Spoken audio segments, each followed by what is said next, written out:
Hello guys, सब कैसे हैं? सोचता हूँ सब लोग अच्छे ही होंगे।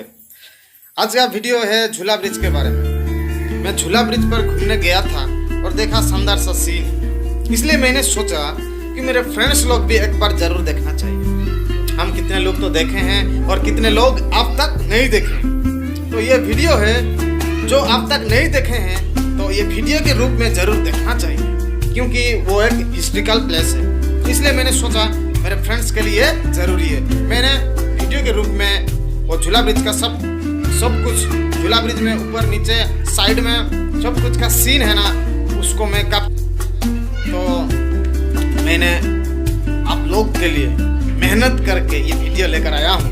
तो अगर पसंद आए तो वीडियो को लाइक करना, शेयर करना और सब्सक्राइब करना मत भूलना।